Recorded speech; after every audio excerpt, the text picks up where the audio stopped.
December 30 ചൊവ്വാഴ്ച. ലൂക്ക 2:36 മുതൽ 40 വരെ വാക്യങ്ങൾ.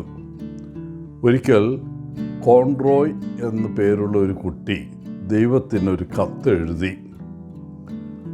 ആളുകൾ വാർദ്ധക്യം പ്രാപിക്കുന്ന വസ്തുതയെക്കുറിച്ച് അവൻ പരാതിപ്പെട്ടു.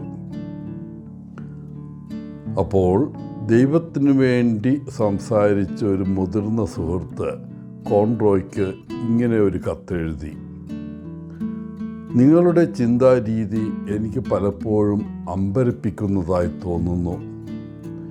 എന്നെ സംബന്ധിച്ചിടത്തോളം ഭൂമിയിലെ ഏറ്റവും മനോഹരമായ നിമിഷം വൃദ്ധരിലാണ്.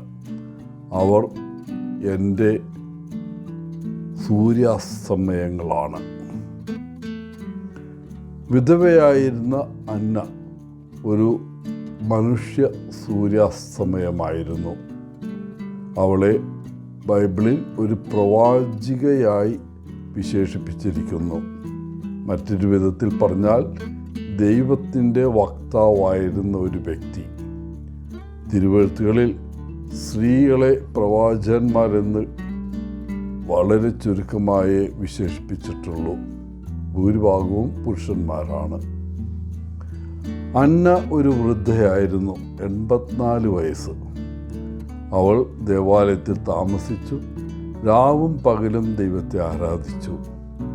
അന്ന യഥാർത്ഥത്തിൽ ഒരു ദൈവത്തിൻ്റെ മകൾ ആയിരുന്നു.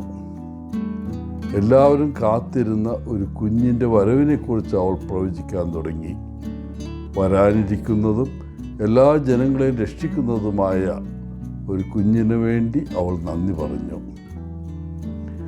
ഇന്നത്തെ ഈ സുവിശേഷ വാക്യങ്ങൾ ചില പ്രധാന കാര്യങ്ങൾ നമ്മോട് പറയുന്നു.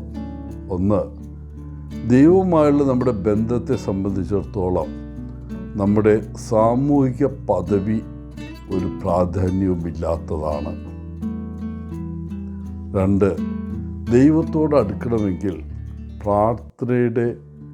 പ്രാർത്ഥന നമ്മുടെ ദിവസത്തിൻ്റെ വളരെ പ്രധാനപ്പെട്ട ഭാഗമായിരിക്കണം. 3, യേശുവിന് നമ്മുടെ ജീവിതത്തിലേക്ക് എപ്പോൾ വേണമെങ്കിലും എവിടെ വേണമെങ്കിലും കടന്നു വരാം. അതൊരു ദേവാലയമാകാം, അല്ലെങ്കിൽ നൃത്തശാലയാകാം. 4, യേശുവിനെ യഥാർത്ഥത്തിൽ അറിഞ്ഞു കഴിഞ്ഞാൽ നമുക്ക് പിന്നെ നമ്മിൽ രഹസ്യമായി സൂക്ഷിക്കാൻ കഴിയില്ല. ചുറ്റുമുള്ള ആളുകളുമായി, പ്രത്യേകിച്ച് ജീവിതത്തിലെ എന്തെങ്കിലും അർത്ഥം തേടുന്നവരുമായി നമ്മുടെ അനുഭവം പങ്കിടണം. എല്ലാവർക്കും നല്ലൊരു ദിനം ആശംസിച്ചുകൊണ്ട് ഒത്തിരി സ്നേഹത്തോടെ പോളച്ചൻ, CSSR ഫ്രം കേരള.